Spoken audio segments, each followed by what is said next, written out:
What? What are you?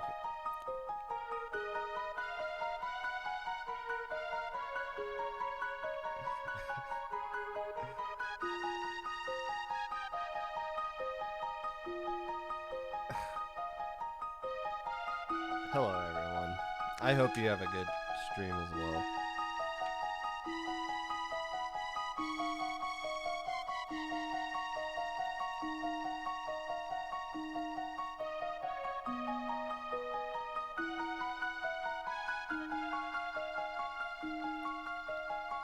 Sup?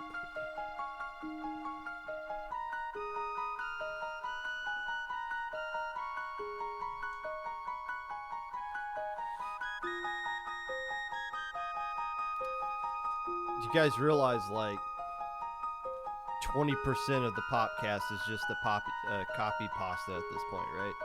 The intro. I almost said the low ink out or the Popcast outro on the low ink on the high ink stream. I'm just going through the motions at this point.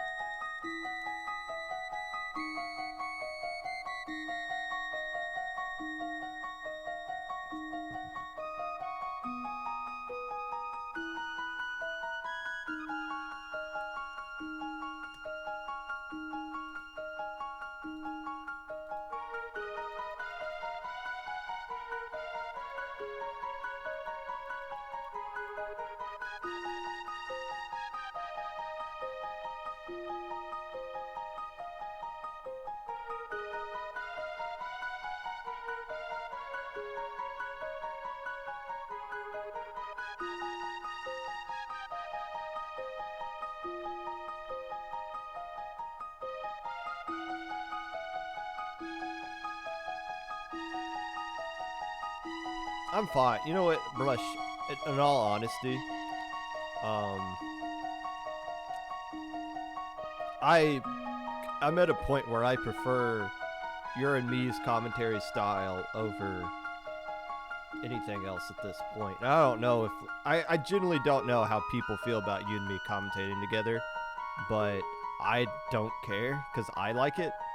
And I'm not saying that in the sense of like people hate us or anything, but I just genuinely don't know what people think. I have no idea. So, but I really enjoy it.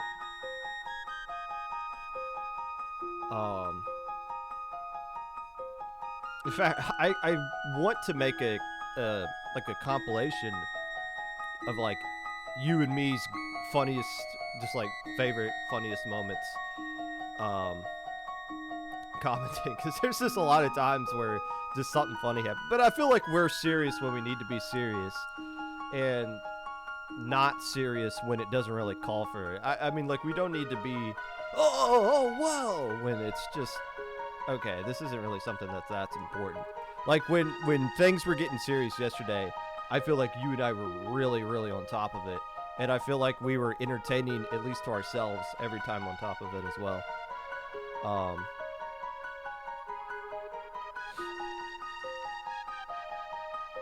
Also, Falco, I beat Mario RPG 25 years ago. So technically, yes. I'm trying to take my time with it. I really rushed. I beat like 75% of the game in 3 days, and it's like, I kind of want to slow down and enjoy this ride back through it. So I didn't play any Splatfest because I didn't care.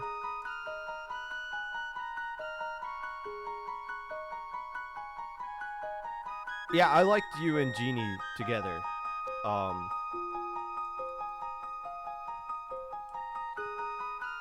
I like that. I like the energy you guys bring, but it's not over the top or anything like that.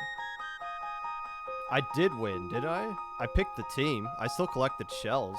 I played a little bit beforehand. I knew I was gonna win. That's why I picked Shiver, just because I know I'm gonna win. I'm not a Shiver stan. Maybe I am. I don't know, but like Shiver always wins. Handshake is not the best greeting. Nobody does handshakes anymore. I hate it. doing handshakes with people, and especially being a guy in my profession. Sometimes handshakes turn into competitions, and you can tell when somebody's like shaking your hand, but they're giving you like a little extra, and they're like looking at you while they're doing it, and it's like, oh, okay, we're doing this now. Like, you want me to like out squeeze you and like keep eye contact with you? Like, this little greeting is just like a test to see, like, this weird alpha male test that's just broken out of nowhere. So it's like, okay. And I'm a competitive person, so I'm not going to let someone just out grip me, but I'm not going to like initiate the gripping contest that goes on with that. So like, I can't, handshake's not the correct answer. Fist bump is the correct answer, but they put it on the character that barely wins anything. So I have no morals when it comes to Splatfest. I like winning. That's the only moral I have aligned to. What in Japan? Shaking my father-in-law's hand. Your father-in-law doesn't listen to the podcast, I would hope. I don't think mine does.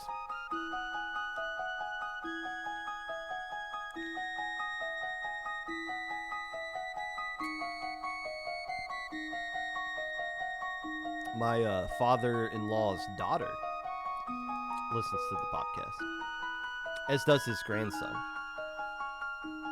Should be taking a quick nap last I saw.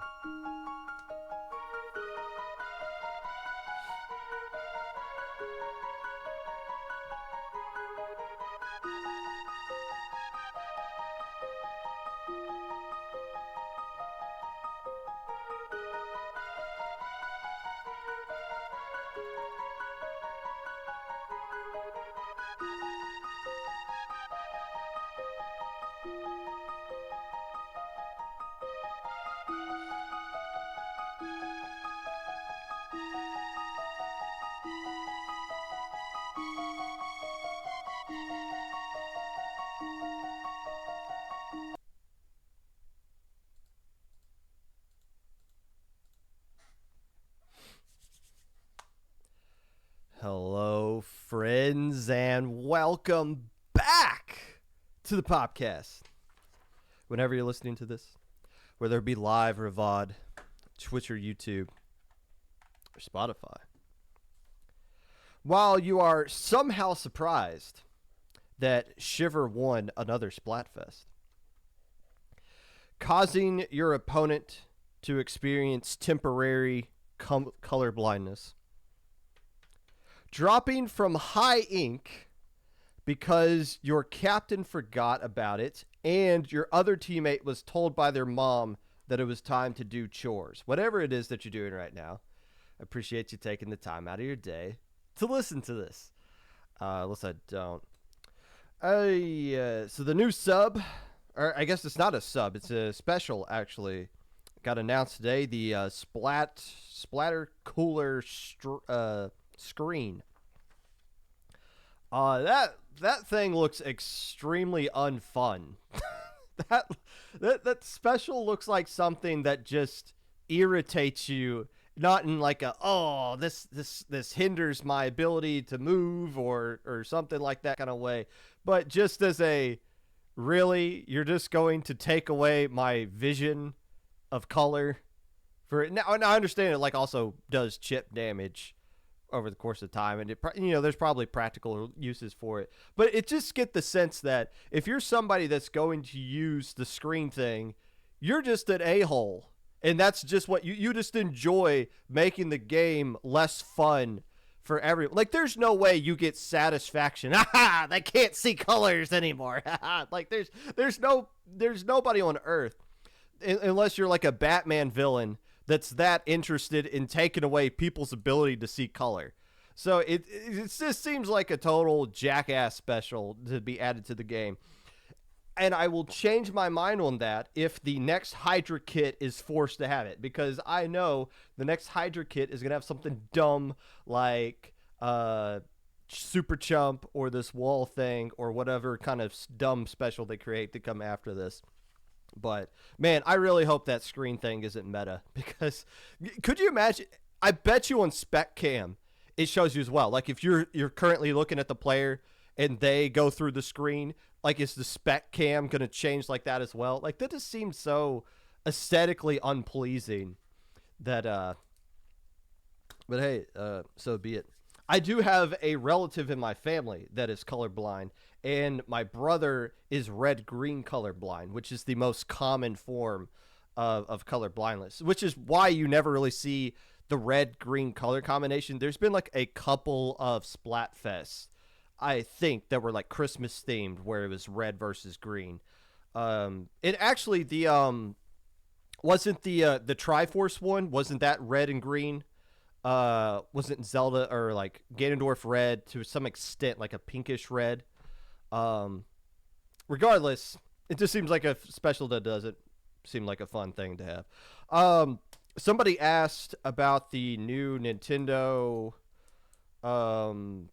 tournament organizer thing. I don't really have a comment on that just yet. It's in the beta stage from what's been released, and I know there's more better formats that are going to be used about that coming down the line. But I've looked this past week. I've been busy trying to get ready for low ink and high ink, so I have zero time to look at it. I know Sindao ran a test tournament, and I saw his feedback, like his initial thoughts on that. I'll have more to say about it in the future. I just don't really have much to say about it right now. I will say this though. It's regardless of how convenient the format is, it is extremely unlikely that we're going to use it for something like low ink, because we need you guys to sign up for Battle 5 for us to look into your tournament history, to verify you for that tournament, and to like get information off of the Nintendo app is something you can't really do, because I'm pretty sure things that have been shut down by Nintendo that are Splatoon related were directly tied into ripping data off of the Nintendo app. So that might be something we never touch in low ink, just for the fact of verification. But as for like a proving grounds or something, I don't know. Something I got to look more into. The next time I have a TO, and I've had a lot of TOs on the Popcast recently, the next time we do that, I'll ask them their thoughts about it. The Nintendo license thing came out this past week, so that's been another thing we've been focusing on. News of tournaments that may be of interest to the casual listener of the Popcast. It's Breeze weekend for Europe, and if you are if you're not going to Breeze, and you are in America and you aren't planning on ever going to Breeze, stick around for the preview that's coming up next. I've looked a lot into Breeze today, and oh my gosh, I'm going to bury the lead here. This legit might be the best tournament of the year, just by what I'm looking at. I'll get into it in a second, but if you want to pay attention to Breeze, you can watch it this upcoming weekend. I know it's a big weekend for college football. I'll be excited to watch all that stuff. My fantasy football team has just decided to pull a Honda Squivik and just drop this season, so we're not really going to be worried about I'm not going to be worried too much about NFL stuff, so make sure you guys watch some Breeze. It's a really cool event. Low Tide City got announced this yesterday as well, so that's cool. We'll be going there. I think we're like 99% sure we'll be going there. Is PJ going to be coming with us? Not quite sure about that yet, but the Pop Guns to some extent will be there for sure. They've announced that this is going to be the last Low Tide City. I'm getting hinted at that just means at this point next year there might still be a Splatoon LAN in that area at that time. It just might not be a Kalahari Resort kind of thing, or under the name of Low Tide City specifically kind of thing. So until like a Splatoon TO comes out and says this is the last time we're ever going to be in Round Rock, Texas, I wouldn't freak out too much and think, oh, we're never going to be here again. Because that's what's kind of been hinted to me about that. But still, you can't be the first person to sign up for it. Falco has taken that title again, so kudos Kudos, Falco. I'll see you there. Today, we are going to be talking about low/high ink. We did both events in a single weekend, and both events were basically things we pulled right out of our butt to see if we could make it work. And we ultimately were able to do that, so that's awesome. We'll be talking about that, as well as giving you guys a little bit of preview of the feedback that you've been looking for, and an explanation as to why, even though a lot of you said ladder was really cool, why we keep saying you're likely never to see this format in low ink again, even though we did this tournament just to test it out anyways. All that and more. But first,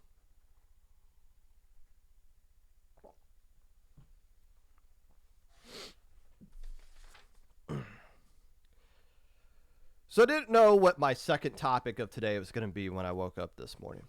I had in mind some TOs I wanted to reach out to just to say, tell me about the licensing process we're all going through this week, or the Overlord format that you can use for tournaments. In a rare instance, a conversation broke out in my Discord, my Popcast Discord. Somebody mentioned, hey, why don't you talk about Breeze today? I was like, oh yeah, Breeze is going this upcoming weekend. I usually preview major LAN tournaments when they go on, mostly in the America side of things. And when Rising Squid Land was going on, we reached out to Patom J and got their perspective on things after the event. So I did, last minute, try to reach out to a couple of TOs for this Breeze thing. And understandably, they were a little bit busy because I just kind of sprung this on them. Like, hey, would you be available at like 11 o'clock local time at night to talk about this event with somebody that you probably might not even know who I am at this point? And of course, they weren't available. So fair enough. They're going to be very busy this upcoming weekend. So what am I, as a ignorant American that I am, living on the correct side of the pond, who isn't going to Breeze? What could I say about this event on my own without the help of anybody that is actually going to this place? Well, just by looking at the bare basic information that is being presented to us on the start.gg website, as well as what they're promoting on Twitter, I can tell you, just based off of that information, that I think this tournament, this Breeze event, is going to make history that we haven't seen before, I'm assuming, ever in competitive Splatoon. When we talk about major LANs here in North America, what are we talking about? We're talking about Big House, Low Tide City, Riptide, Genesis, and before then, Smash and Splash. Maybe Beacon, but Beacon hasn't been around since the pandemic. Those all are big events that have been constantly breaking registration records time and time again, as far as the amount of people signing up and playing in one particular event. But they all have one thing in common. They are all dependent upon Smash Brothers running an event. All these events are basically just side projects that are going on, that are just a distraction from the Melee and Ultimate tournament that's going on in the much bigger room across the hall, and we're just kind of happy to be here. And as I've learned over the course of the past month, one of the key reasons why you've seen Splatoon at these big events that are Smash Brothers is because our overlords at Nintendo really like seeing Splatoon at these events. And if you wanted to get your event licensed by Nintendo in the past, having Splatoon at your event really helped move that progress along. They were much more willing to be open to giving you a license if you had Splatoon there. So we were just kind of the the hot girl that you took to the date so that you could get more attention from people that you really cared about. So be it. Hey, it worked out into our favor. But I've always said we can't have major Splatoon events without Smash Brothers being present, because we need them to use their resources to get these giant venues and spaces, and then we can just kind of leech off of that. Stand-alone Splatoon lands are what we would consider to be quote-unquote locals.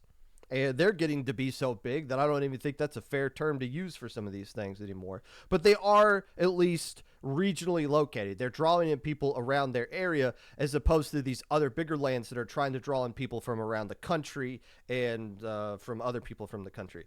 I don't really give a flying flip about your promotion. How do I ban you from my channel forever? There it is. Okay. There's standalone locals is what we're talking about here. So we got SoCal, we got Arizona, we got the Philly land, we got Gatorland. Metro Inc. seems to be like the biggest dog of all of them at this point. And again, that's Metro Inc. seems to be running pretty consistently now, and they're drawing in a lot of people from New York to come out to their event. But Metro Inc., the Big Dapple, is another one of those big tournaments that's at least trying to draw in local people, as maybe a few coming in out of town for that one. None of those events that I just mentioned, while they are standalone Splatoon events that don't need Smash Brothers to exist,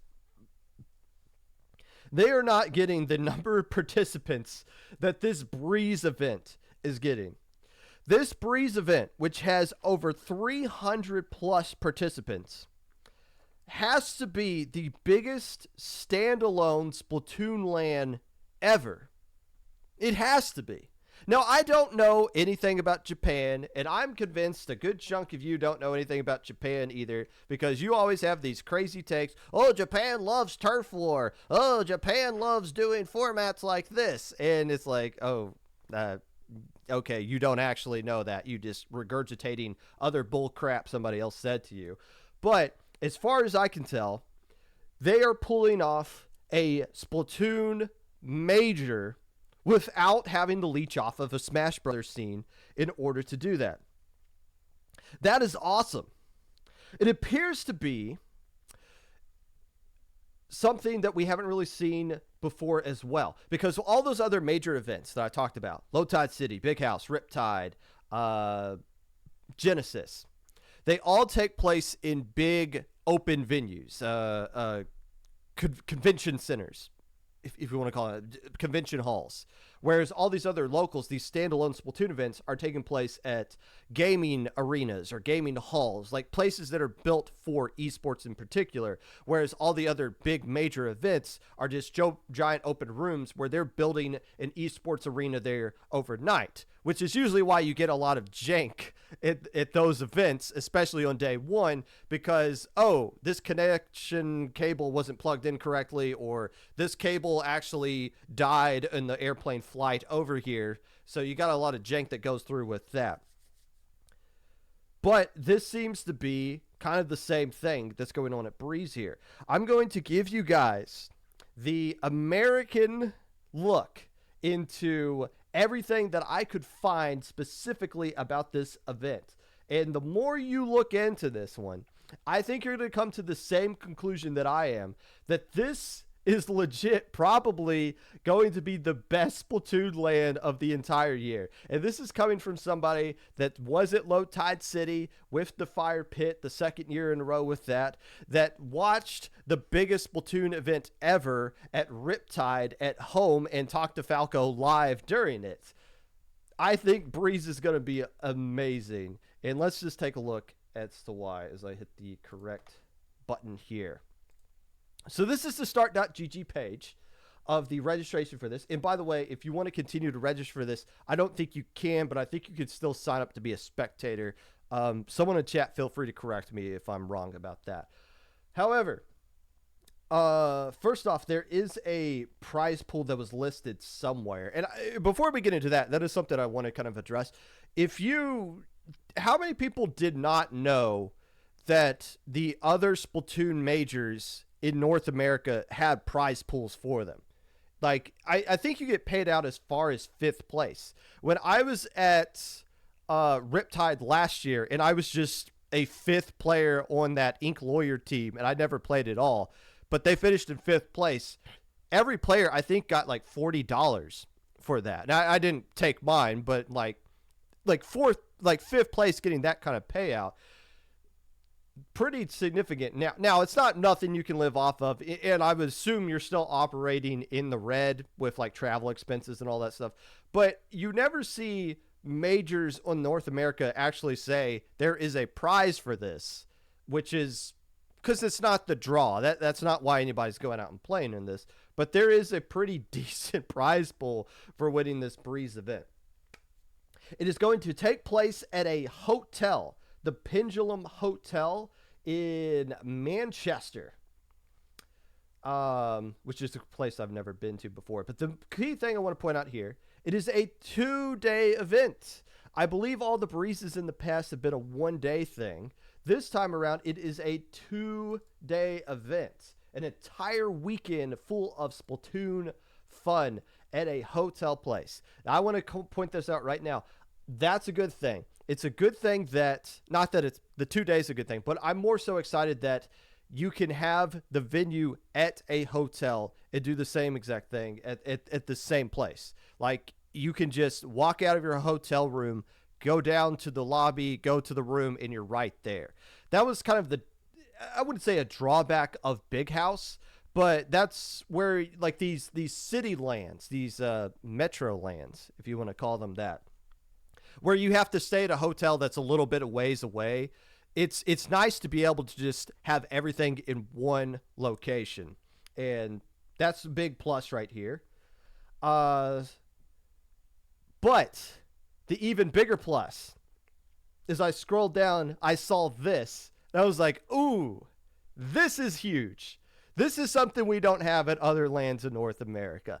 A designated spot for late night socializing. Now, for you guys across the pond, it's crazy that you guys can drink at the age of 18 and we can't. And I'm not going to get here and get into a debate about what is and isn't, because that's going to get cringe on my part. But I think it's really cool that there is not a, hey, we're all meeting in Falco's room, or like a, hey, everybody just go to the fire pit at the end of this one. Okay, well, when is people going to be there? Who all is going to be there? Is it going to be like Smash players? Is it going to be random people from the hotel that have nothing to do with this, which we've run into a few times at the fire pit? No, here's an actual, everybody, we're going to this place on this day from this time frame. And if you're wondering what retro is, I did a little bit of Googling here and found out that it is just a restaurant and bar. This is where the hotel is, and the restaurant bar retro is right here. It's literally just a walk, just a short walk. Or if you want to go in a car drive, I'm assuming this is all one way because you have to do a giant little circle here. It's a 2-minute Uber if you don't feel like walking right down there. But that is really cool. You can just walk right across the street to a designated socialization area. And that's what these lands are all about, right? The whole point of these lands is just meeting other people that are a part of the Splatoon community and having one area to where you can get all together and have a little social drinks. I don't know what kind of popular drinks are going on in Manchester or Retro.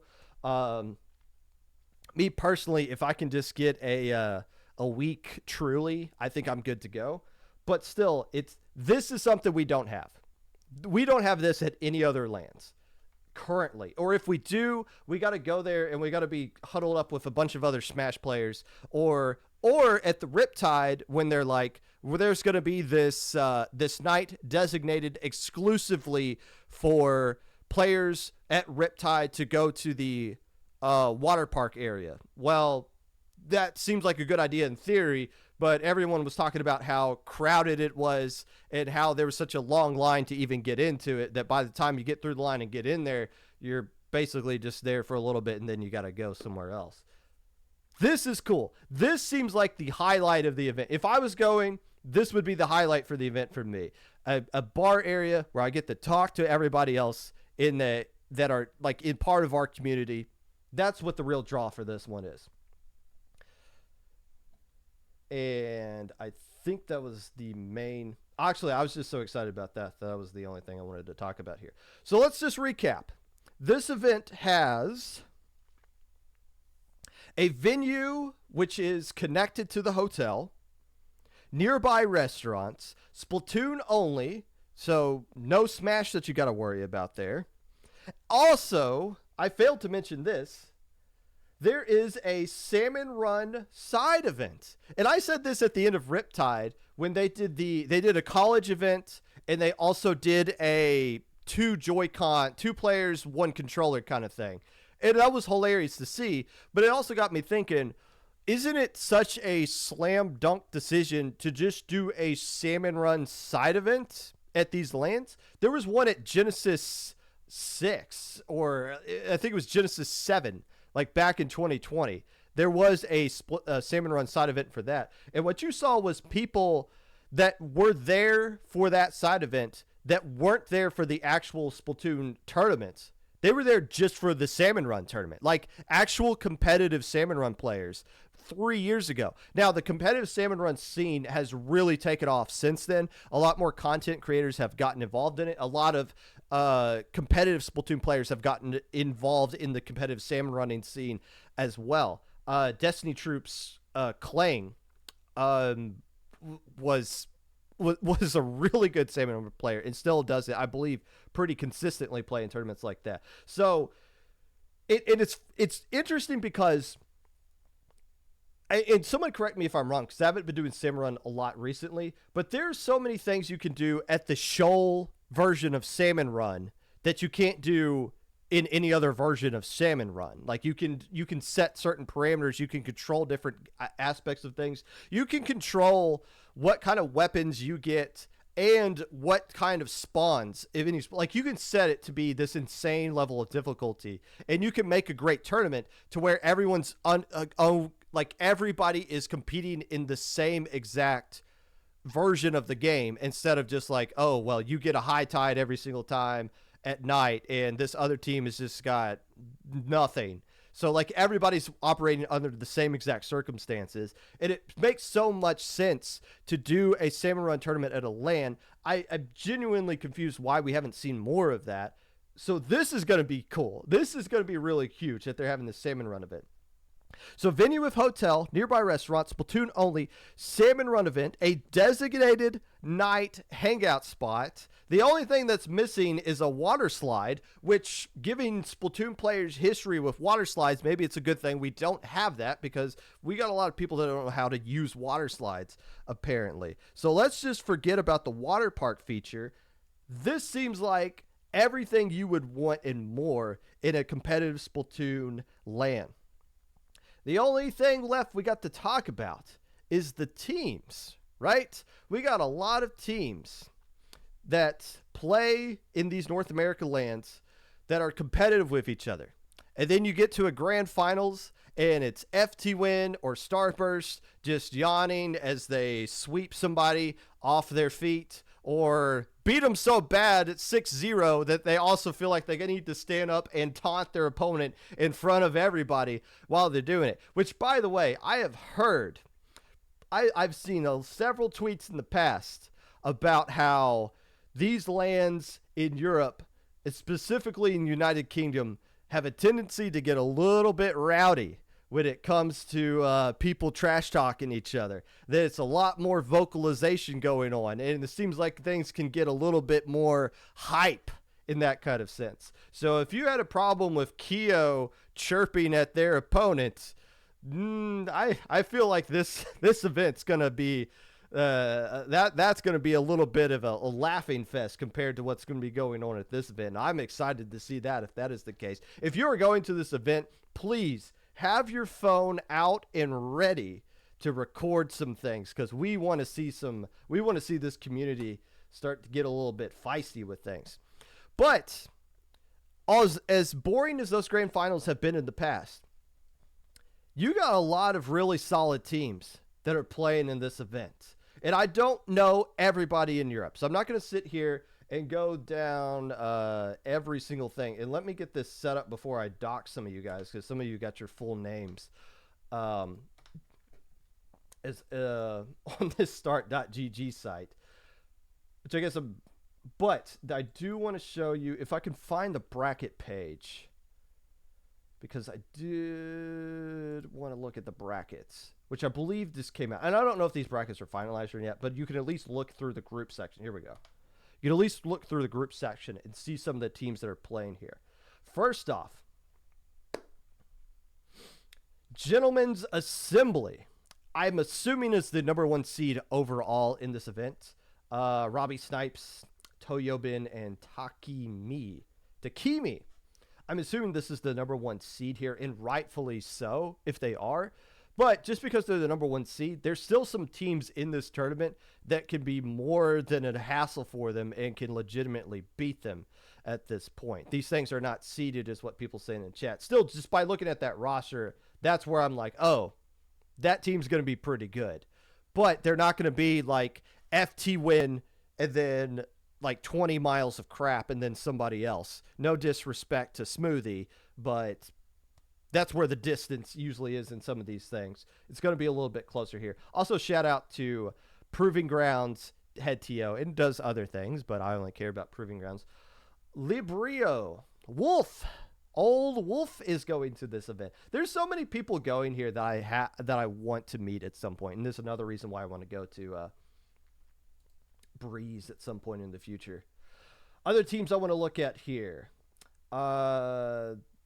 Again, I'm not sitting here saying something nice about every single team because I don't know all of you guys. But Wug and Mr. Lee are a couple of players that I'm familiar with. Wug specifically was at Low Tide City. And I'm going to be trying to keep an eye on the people that have played at North America lands and are going to this land, because those are going to be the ones that are going to be able to say, compare and contrast. Here's what's different between this one and that one. Wug being one of them here. I think this is the one group where I have absolutely nothing to say about anybody. Yes, I don't have anything to say about any of these players. I am so sorry if you have come here exclusively hoping I would say something about these players, but I don't. Dreamboat Express, good luck to you guys. That's all I got to say. If they win, I'll say something nice about them on Monday. How about that? And the one team, take a guess. Take a guess what team I want to talk about here. Is that old Boston Squid Party? It is. Some of these players played at the Rising Squid Land, and now they're coming to Manchester to play in this event. The team that won't die, but everyone's favorite Boston Squid Party team is going to be playing in this one. Good to see. And that's another example. I was talking about players that can see the difference between North America and Europe lands. Well, Pat J can tell the difference between Rising Squid Land and this one. Spoiler alert, this one's going to be a lot bigger. I think is what's going to be the takeaway of that one here. If this is a group that is going to stay together, this is going to be the group you're going to want to see on Saturday. Or this might be like a Sunday more. I don't know when this group actually plays. But Zenith is a Div 1 team that is still alive, is a Final Four Div 1 team. I don't know if this is a one-for-one comparison of their roster, but this is a strong team that's going on here, and they got to go up against Frostburn. That's got some players that played in the North America, in the Europe championships of Splatoon, and is an actual team that plays together as well. So this is going to be a loaded group that's going to be going on here. You also have, going to this event, Spark, which just so happens to also be another Div 1 team that is still alive and is in the Final Four of Div 1. So as you're looking at teams that can pose a threat to that gentleman team, you already got two really solid Div 1 teams that are going to be here as well, taking place in this one. And oh, by the way, the final, not reckoning, but seekening, and I spent like 2 seconds trying to figure out what team the final reckoning is combining with to make this right here. And as I looked at it, I don't even recognize any of the players on this roster at all, unless I expand it and maybe there's a fifth player I don't know, but I don't want to expand it because I'm going to be showing somebody. Also, I have not seen this player in a long time. Wasson from Solution, the team that played in Loink back in 2020. And Wasson was on teams before that, but that was just the player that I remember. I think this was a Bamboo player back in the day. Good to see them still active and playing in this event with a looks like a pickup there. Six Nations. If there was another team that I'm going to be worried about, if I am the gentleman's club or whatever, here's team number 4 right here. Throw in a really strong, basically Chewits Mafia-ish kind of team coming in here. This is going to be a solid team. This is what I'm excited about. You got 4 teams that I recognize can look at all of these that can be really competitive with each other. And that's going to make for an interesting top 4. And you got some teams mixed in here that can pull off some upsets as well. It's actually going to be an interesting tournament and not something that you're just going to turn off when it gets to grand finals. And this is one of the teams that makes things interesting there. I don't know why there's a little salt shaker next to their logo right there. Maybe they're just a little too spicy. I don't know. Last pool that we want to look at here. And there's one team. The one team I want to talk about here. It's not but Retroma Paradise. Is that old Harry and Jason and Acing that are in the chat right now? I wonder why you guys wanted me to do a preview for Breeze. It couldn't be for the fact that you guys are going and competing in this one. By the way, if the seeding for this one is correct and that, like, they are the 4th team in this group and it's not final, you're missing something here. These guys are going to play in this event and they're going to do well. Trust me on that. And if I'm wrong, well, it's not my tournament. It doesn't bother me. All of that combined. Hotel with venue. Salmon run event. Designated after party place. And actual teams that are going to make the tournament worthwhile. That is why I say this might be the best tournament of the year. This might blow all the other tournaments out of the water. And I hope that's the case because it's been a nonstop party. And we get a major Splatoon LAN every 3 months now across certain locations across the United States. Like, it's just nonstop fun over here on this side of the pond.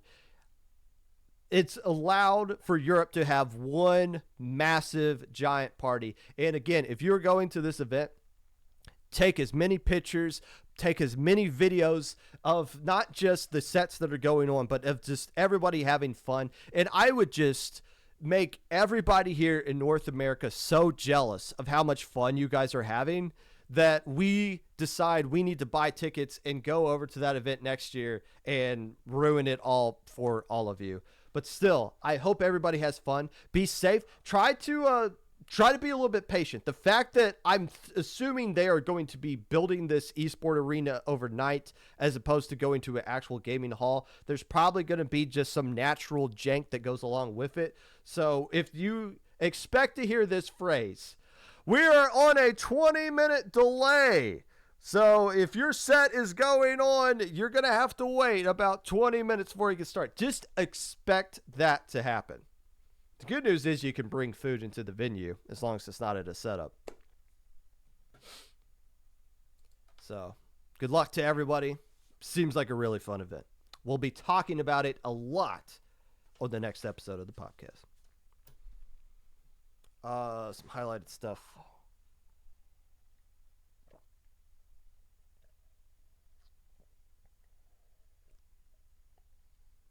You can buy spectator passes, but not player passes.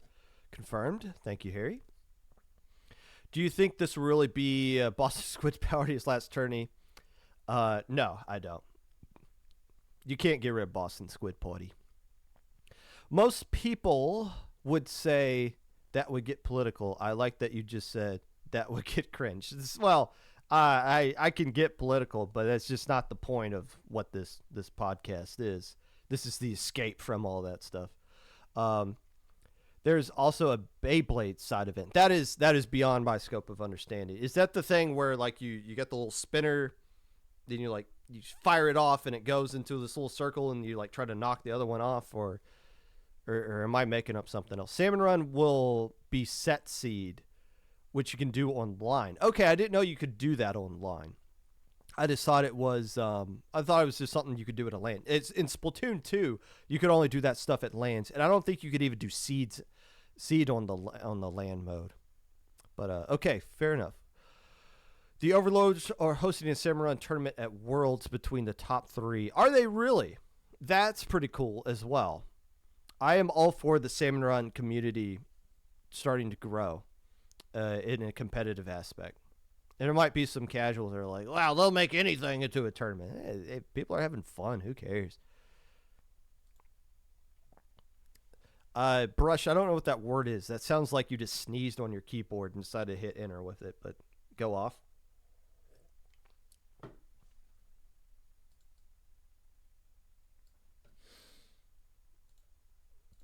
Let's recap the week.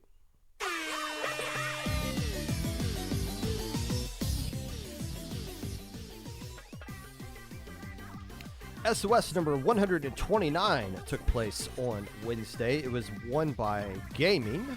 Velocity took second place, and Flower Pot rounds out your top 3. This was a tournament that was restricted due to Nintendo guidelines. So I think people were limited to how many players they could have on their roster. And, well, that's really the only limitation that really needed to take place. No, there's no SOS this week because it is America Thanksgiving that's going on, so the players, the TOs are not going to be dealing with that, so they don't have to worry about Nintendo registration issues this upcoming week. I can confirm, I don't think this is leaking anything because everybody's doing it right now, but IPL has applied for licenses for pretty much everything that needs a license right now. Proving Grounds, we haven't done one yet just because Proving Grounds doesn't violate any community guideline restrictions anyways. And if we got more than 300 players, I'm just going to start kicking people out because I don't want that many people playing in Proving Grounds to begin with. Hammerhead was won by Secret Elixir, Mako Bracket won by Orca Balestra, and Lantern Bracket was won by Bonnie Squinting. Squid Junction number 56 was won by Nightmare. Notice they weren't Nightmare Sway, but okay. In Control Red Sun, who's been a sponsored thing for over a year now, took second place. And Sweet Tooth rounds out your top 3. This is the first time in recorded human history that a Splatoon tournament, a Splatoon weekly, was won by 3 actual teams and not some random pickup that you're never going to remember before. Nightmare, Red Sun, Sweet Tooth in that order. Nicely done, Squid Junction. You were able to pull that off. That makes this the tournament of the year. Mode Cup number 8, which was a Turf War tournament, was won by Jackpot, Transcend, and a team name I cannot pronounce, Oyaki. We're going to throw that out there. That rounds out your top 3 there. 17 teams played in this Turf War only tournament. Now, it was run during low ink, so that's going to kill their participation of teams that might be interested in Turf War. But look, Turf War tournaments, I've always said they're fine. I'm not convinced there's something that need to be mainstream, but so be it. I feel like we do a Turf War tournament, and then you see a couple of top-level players tweet out about how this is better than Rainmaker and Tower Control. Okay, fine. We're not replacing Tower Control and Rainmaker with Turf War, though, anytime soon. But, don't drink too much into the Kool-Aid. But if you have that opinion, go right ahead. But I'd be assuming the vast majority of people do not share that opinion. But I don't know anything about Turf War meta, so what would I know? Looney Playoffs. Div 2, the Silly Kitties, got a 5-4 win over Helios. In Div 3, Eggshells got a 5-4 win over Myopsitus. Div 4, Honda Squivik got a 5-4 win over Zero Luck Found. In Div 6, Wipeout got a 5-4 win over Scarlet Fizzy. And in Div 2, 7th Heaven got a 5-4 win over Evolution. Playoffs are going along. I have no idea what's going on with Div X, but every other division is moving along pretty smoothly, and we'll continue to cover the 5 matches of the week. Ludi tonight streaming matches as well. The Seahawks in the NFL refused to beat the Rams, losing 17-16. The Steelers have absolutely no offense. I can't believe they have a winning record. Lose to the Browns 10-13. Chiefs play the Eagles in a Super Bowl rematch tonight on Monday Night Football. And that was your weekly recap. Sponsored by these cool blue light glasses. As I'm not an old person by any stretch of the imagination, but I've never had to wear glasses before, and I'm not starting, but I've spent a lot of time in my day looking at screens. I do wear these on occasion. I wear them a lot when I'm commentating. I don't wear them during the Popcast because you can see pretty much all of my screen reflecting back onto these glasses. But I found that as you do a lot of gaming, as you do a lot of whatever the hell this is, and a lot of TOing and all that stuff, this does kind of cut down on my headaches. So, an unsponsored sponsor for today's segment of the weekly recap, blue light glasses. They do wonders for you. They don't do anything actually useful. Well, neither do you. How about that? For what I remember seeing in help desk, teams decks were just given more flexibility due to having fewer teams. Shouldn't that make it easier for them to schedule then? Whatever.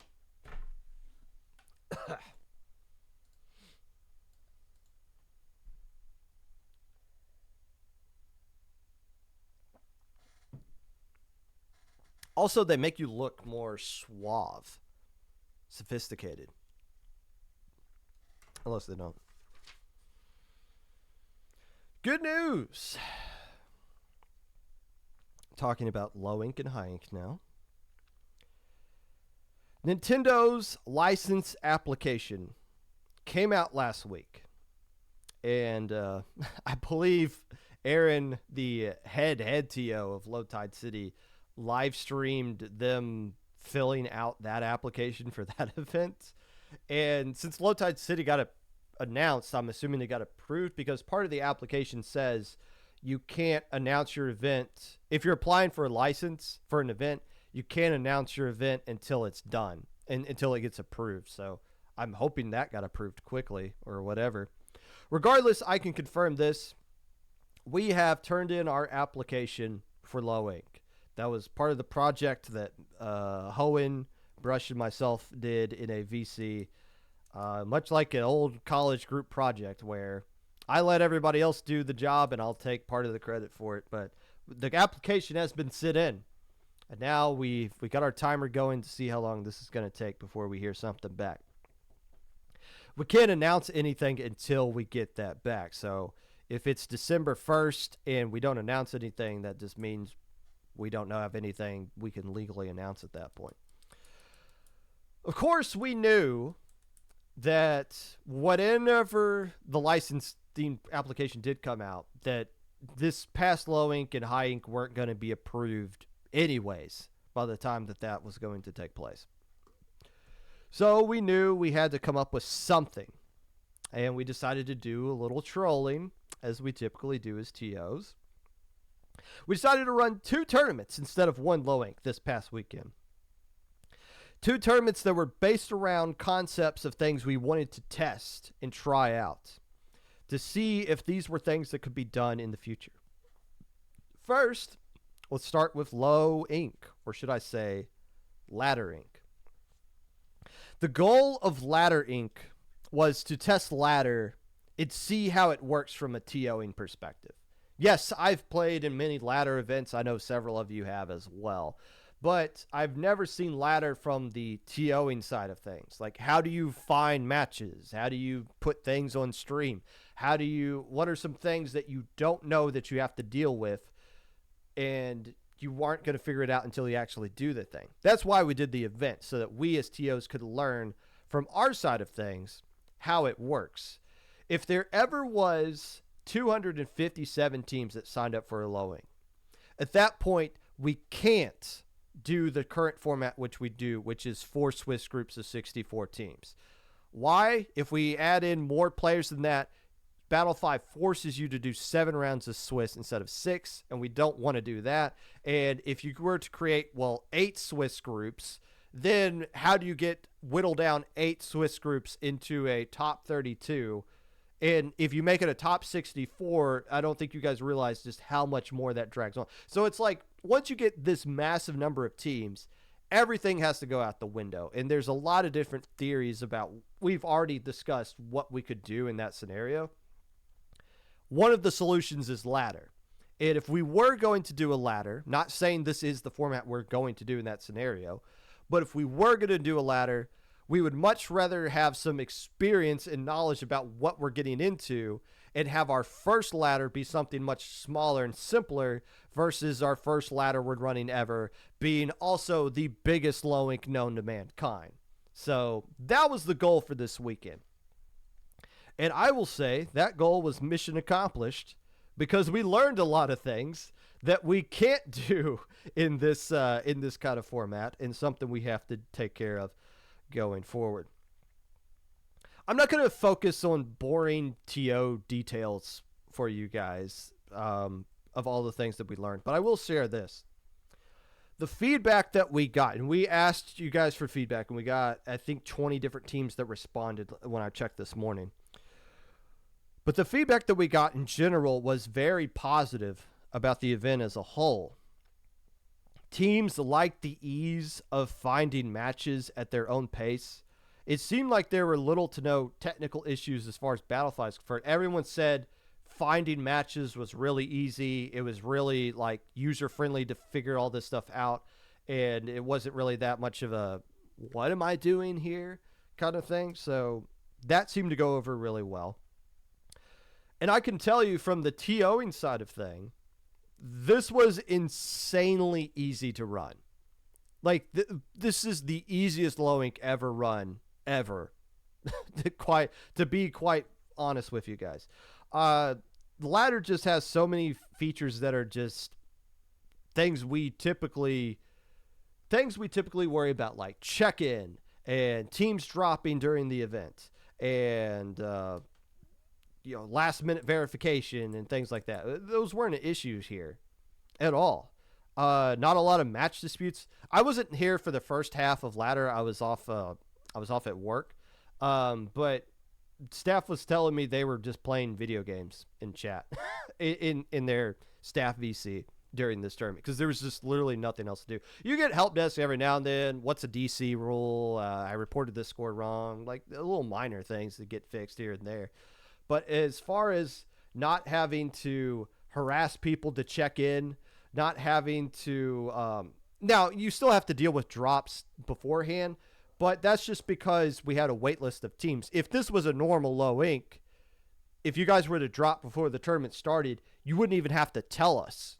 You don't even have to unregister. You could just stay there, and you're gonna there's no reason for us to remove you once right before the tournament or even when the tournament started, because if you drop, just don't search for matches.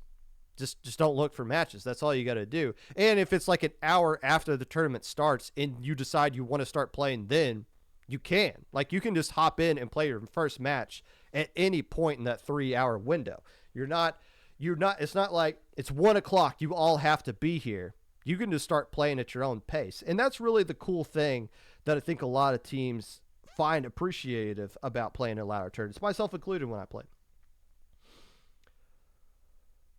Keep in mind, and this was good. Somebody left this feedback, and I hadn't really thought about it until I saw that person's feedback. But this is a 300-player tournament, which is roughly a fourth of the size of what you would typically see in a low ink as far as players are concerned. And most of the people that signed up, since you only had 3 minutes to sign up before we hit a registration cap, were all players that were, or teams that were experienced playing in tournaments Anyway, so this isn't a fair sample size. You can't just say, okay, these 60 teams of experienced players, just multiply that by 4, and it's just going to be fine for other. No, like you get a bunch more players that are way more confused with Battlefy, and this is their first event ever, and you quadruple the number of nonsense going on. So if this was a really big low ink in ladder, that's not to say this is just going to be as smooth as it is now, but it does give us an idea of what to kind of look for. So if it went well overall, why have we been saying that you will likely never see this format again in low ink?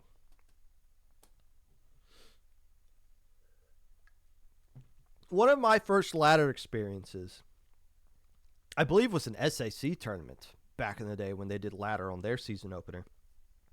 But most of you would start off playing in these Overlord tournaments when they have ladder format. And it's really nice. If you're not a team that's trying to win this tournament or make top cut, ladder's really nice. You can just start playing whenever you want. There was a team that left feedback saying they didn't like ladder because Swiss gives you breaks. Hello, the ladder lets you decide when you want to take a break. You could just say, hey, let's just not play for 30 minutes and go eat lunch. Or, hey, let's just wait 5 minutes and decompress after that set before we start looking for another one. Like, you get to guide your way through this one at your own pace. And that was really great. There was a 4-hour SAC ladder once. And my team played for 3 hours, took a 30-minute break, just put down the controllers. I think I went and got dinner, came back. We played another set right after that. Like, you can just do whatever. It's great. That's if you're not trying to win the tournament, mind you. When you are a team that is fighting for a top cut spot, ladder tournament is anything but fun. It's not fun at all because you are incentivized to play non-stop matches as fast as quickly as you can for 3 solid hours. And you are going to be fed teams that might be way below you, and then the skill level skyrockets, and then it might go up and down. You probably get fed the same opponent several times. There was a tournament in the latter stage of an Overlord event where Starburst and Sayonara played each other in the latter stage twice in the same event. That is messed up, but that is a possibility that can happen in ladder. But because the tiebreakers are so screwy, and that's the main issue when it comes to ladder using as a way to determine a top cut. Tiebreakers are just so bizarre. And now, I've always said that anybody that complains about tiebreakers are losers, right? And no, not losers in the sense that you are somebody who knocks on a dorm room door while they're commentating Splatoon, but don't sit around and tell them why you're knocking on the door. You just knock on the door and run. I'm not talking about that kind of loser. I'm talking about an actual loser. If you complain about tiebreaker rules, that's because you've lost enough to where the tiebreakers actually apply to you. Teams that go undefeated don't complain about tiebreaker rules because they don't know what they are. This mindset does not apply to ladder, though. In Swiss, it does. If you go 4-2 in Swiss and you come to help desk and tell us how the Battlefy's Swiss tiebreaker rules are bad and you are convinced they didn't even work the way they're supposed to, we're not going to meet you with, oh, bless your heart kind of mentality. We're just going to tell you, look, you lost 2 games, sweetheart. Win 5 next time. That's all. If you go 4-2, you're putting yourself at the mercy of tiebreakers. I know it might sound harsh. We're playing a competitive tournament. You got to win. At some point, you have to win games to move on to the event. 4-2, you're at the mercy of tiebreakers there. Sorry, not sorry. Ladder, though, is a completely different animal. And first off, I'll say the idea that we had for this tiebreaker, I guess I was the one that was kind of promoting this idea in the staff chat, was we should prioritize win percentage as the key tiebreaker. And also because if you win 5 games in a normal low ink, you're automatically going to make top cut all the time. Like a 5-1 team always makes top cut in the current format that we have. So that's why I said you have to play at least 5 games. And of course, we should prioritize win percentage over like a team that goes like wins 10 games, but they also lose 10 games or something like that. That was my theory. And that theory was proven incorrect as the ideal format because you had 2 teams who exposed the one flaw in that, which was let's just go 5-0 and then stop playing. We are now 5 wins that are required, and we have 100% win percentage. So you had a couple of teams that just played 5 games, stopped, and they sat at the top. They were the number 1 and 2 seed on top of that. So, yeah, the tiebreaker I thought was the best one for ladder clearly wasn't in this format. And there's a lot of different things that you can use tiebreaker-wise to fix it. And if we were to do ladder again, we wouldn't use that same format. We would use something else. But my point is this. There's never going to be an ideal tiebreaker for ladder. I don't care what system you use. There's nothing that's going to be perfect. And every single time you do a ladder that feeds into a top cut, your help desk is going to be flooded with people pleading their case as to why the tiebreaker should change to benefit them over somebody else. And the problem is there's just way too many variables. In a Swiss tournament, everyone's playing 6 teams, and you're only being compared against teams that are in your same Swiss group. So all the tiebreaker factors are just in one controlled environment where everybody's operating under the same variables. You might not play the same exact 6 other teams as someone you're tied with, but they have common opponents together. There are much more clear variables that everyone is underneath. In a ladder tournament, there's so many different variables. This team might play more than that team, but that team might have more wins than this other team. And that team like had a better win percentage, but they stopped playing. So like, should they be above this other team that played another match, but they lost that match? Should that team have played another time because them losing dropped them down? Was it smarter for them at 7-2 to stop playing and try to hold on to their spot? You just don't know. And that's why you're incentivized in ladder to just keep spamming the play button. There was an Overlord tournament where we got fed so many weak teams at the beginning, but we knew we had to keep winning as much as we could. We played 5 matches in an hour because we would just KO our opponents so quick, and we like, get out of our lobby. We're hitting the start button again. We're fighting another match. Here's my friend code. Join now, join now, join now. All right, 2-0, get out of here. Let's find somebody else.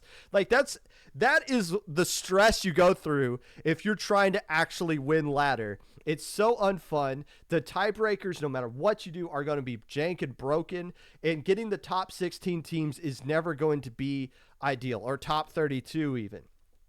Overlord tournament example again. Div X Team Heller missed top 16 of one tournament because they kept playing Starburst over and over again, and other teams that were at theirs or higher skill level, they missed the top cut. A team that did make top cut is a team that couldn't buy their way into Epsilon bracket of low ink, but they kept playing teams that were like bought the video game that day, and ladder just worked out to where they just kept playing weak teams over and over again. They get in the top cut. DivX team that had a much tougher schedule didn't. No other format would give the favor of that team over the other, or would even create the schedule of that team over the other. But ladder does. So that is why, as much fun as ladder is if you're not trying to win the tournament, if you're trying to, it is the worst possible format you can come up with. And that's why we are trying to avoid that at all costs until we have absolutely no choice but to do that tournament format. Hopefully we don't have to deal with that when it comes, but if it does, we at least know how to fix some things so that the format is a little bit better across the board. And until then, just keep winning your games. That's all I can really tell you with that.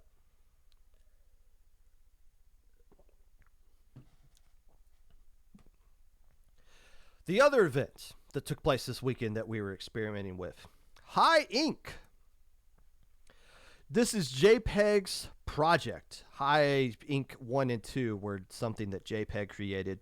And he is on the record stating that those are the most stressful events he's run in this community. So we looked at High Inc. And first off, we went to JPEG. Was like, are you even cool with us running High Inc. 3? And just like, go at it. Have fun. Good luck. So we looked at what made the last High Inks stressful to run from the TOing side of things and try to figure out what can we do to make them not so stressful. One thing we did was not promote it at all. In the past, you would make a team promo for a video for every single team. I don't think we made I think Brush made one little like announcement trailer, and I don't think we made any other promos since then. Which sucks for the teams that played, but they did promote the event for themselves. But that's one thing that we just kind of got rid of, and we just didn't have time to do it. And by we, I mean anyone but me. I'm not the video editor at IPL by any stretch of the imagination. The second thing we did was change how we got teams for this event. In the past, High Inc. would cold call teams. Hey, do you guys want to play in High Inc.? We feel like you would be a good team for High Inc. And the vast majority of teams will say yes before they fully understand what they're committing to and signing up for. This time around, we just opened it up to everyone. Hey, if you've won Low Inc. or you're banned from it, here's the form. Fill it out. We're only going to take 16 of you. Doing that method made things easier on our end. Maybe more stressful for you guys, but we got all your information before we even agreed to let you play in High Inc. We knew what your rosters were, what weapons you were going to use, so we had stuff to use for the overlay, what your team was, and we got you all signing off that you understood, here's what you're going to have to do, here's what we're going to ask from you, here's the restrictions you got to go under. We got 43 people that responded to that. That made it a lot easier. And then we whittled that list down to 16. And then we brought all those 16 players in or 16 teams. And that went over really well. To be completely honest with you, this tournament wasn't that bad to run with those two restrictions in mind. And again, this was another kind of, can we even do this kind of tournament? Not in the sense of like, can we do it underneath Nintendo's community guidelines, but just can we pull this off ourselves if we were to do a High Inc. 4, now that we have this under our belt, what would we change going forward? I wasn't expecting 43 teams to sign up for this. And I saw some teams say, oh, we didn't sign up because we thought it was just for winners only. We didn't realize non-winners could sign up for it as well. So like now that we got this out of the way, maybe we know we could do a bigger High Inc. or change the format or change like a thing here or there. So just getting this one out of the way, I think really opens up the door for us to do more High Inks in the future, better High Inks in the future as well. And I feel like that's something the community would really enjoy because everybody that played and didn't drop during the event left some really positive feedback and were like, thank you for creating this. And we were like, thank you for playing in it. So hopefully we can do some more of these things in the future, unless we don't. We know the demand is there. The viewership was great. And it was a great tournament all around. There was a ton of close sets that we were able to get on stream. Xanadu and the West Broadway Grillers, that set meant more to me than it did for a lot of maybe people in chat who weren't around when those two teams were going at it with each other back in the day. But it was just so good to go through all of that, to watch those two teams play. And they were really competitive with each other as well. Obviously, like some of those players haven't played in a while and they can't really compete with the players of today. But back in their day, that was a solid set, and I was glad that was on stream. J. Croutons and Cubata 2 Euros was really great that we threw on last second there in the top cut round. Valhalla looked really good as well, and I'm glad they did the double roller comp, the Splat roller and the Dynamo roller, because that's what they did back when they played in High Inc. or Low Inc. They used that actual comp. So the fact that they were still using that and were still doing really good with that comp, that was fun to see. You had You had a lot of other teams do really well. 8K Ping, we didn't get them on stream, but they seemed to be one of the better teams that came out and played in this event, with how well that they played across the board there. The Imbeciles did good as well. I don't. I didn't really have a lot of expectations or like, oh, I think this team's going to do good or this team's going to do bad, across any board. But I assumed the Imbeciles would be one of the stronger teams just because a lot of those players are still playing the game currently versus a bunch of other these teams where, okay, I didn't know you guys even owned a copy of Splatoon 3, but the Imbeciles lived up to the hype, as well. Obviously, to the peak of the event was Grand Finals. And let's just get this out of the way. No, I don't think Splatter Swim took anything of this tournament seriously. And if anyone is upset that Splatter Swim was in this one, at all, that's on me. I'm the one who pitched like all 16 of these teams. Now, originally, SOS was going to be in there with Rising Matrix. And I thought Luau was going to have Kami with them as well. With Kami, Surskit, and Drift T, that team, I was worried about that team curb stomping a lot of players. But Kami didn't end up playing, so that nerfed Luau a little bit. This Luau still played great as well, even though they're another team we didn't stream, unfortunately. That's another issue with this tournament is you can't stream everyone, even though you try to. But Splatter Swim, I'm not convinced really took things seriously. I saw one of their games they lost. They were trying to like stat farm or something like that. And I looked at some of the games that they won, and it seemed like a lot of the sets where Splatter Swim was trying just wasn't really close. And then we got to Grand Finals, and well, if you didn't see what happened, Splatter Swim took their foot off the gas pedal. Now, them using that triple sploosh tri-slosher thing, that I love that they did that because it was historically something that you did see that team use in low ink, which is the point of this tournament, which is a celebration of low ink. But when they were down, when they were up 3-1, one game away from winning the tournament, and they go to splat zones at the museum, and they're using Double Junior, Blob, and Explo. At that point, I'm just like, okay, this isn't. I feel like this is going to come back to bite you. And then, of course, they lose that game. And then they go on to lose the next game after that. And all of a sudden, Myopsidus is in a game 7. And they got a pretty decent lead in that game 7. And I'm sitting here thinking, Myopsidus is about to pull off one of the greatest reverse sweeps of all time. And it's cool because when you're commentating, every now and then, you're realizing in the moment that what you're commentating might become a big thing. When the incident happened, I remember during that whole situation just being like, oh, this is going to be huge. This is going to be a thing we're going to remember for a long time. Access Denied versus Lois. When Access Denied won that Rainmaker Manta Maria game, I remember during commentating that being like, oh, this is something special. I'm annoyed that it went to a game 7.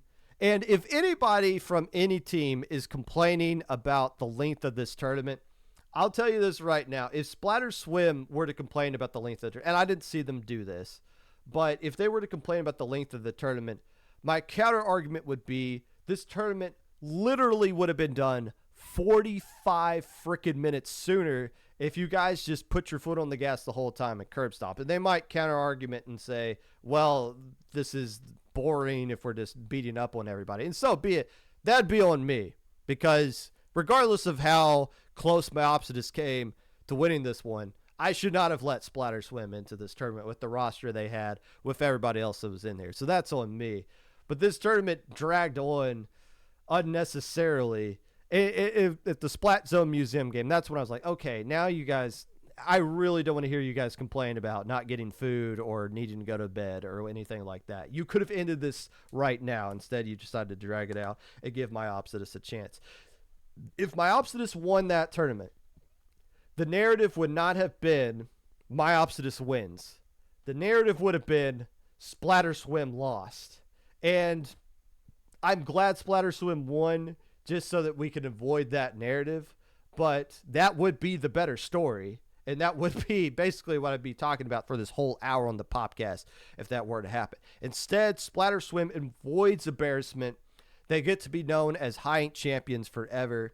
And they did make it interesting. I'll give them credit for that. They did make it interesting. And I think that says more about Myopsidus than anything, because Myopsidus was basically dead and gone. Like, they were DCing their way out of game 3. They're down 3-0. They don't even know if their player's going to survive game 4, much less win it. The force of game 7, regardless of the circumstances, that game 6 and 7, Splatter Swim was using their regular comp, and Myopsis was giving them everything they could handle and then some. Says a lot of credit about them.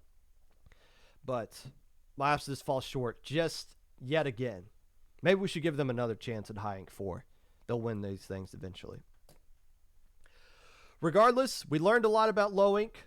We learned a lot about High Ink. Both of these events going forward in the future are going to be better because of what we did this past weekend. And hopefully we can get things approved from Nintendo and we can just move forward with that. Whew. If you'd like to be a part of the podcast in any way, feel free to reach out. My socials below. Twitter, Mr_Popgun. Discord, Popgun, #5882. YouTube at Popgun25. Anchor.fm/Popgun. Blue Sky Popgun. Who is streaming Splatoon 3 at this moment that we can raid? Let's go with Barry. I haven't seen Barry do stuff in a while. Have fun to everyone going to Breeze. For everyone eating turkey, try not to stuff yourself too silly. And I'll see you guys on Monday where we'll be recapping Breeze. Enjoy the rest of your week.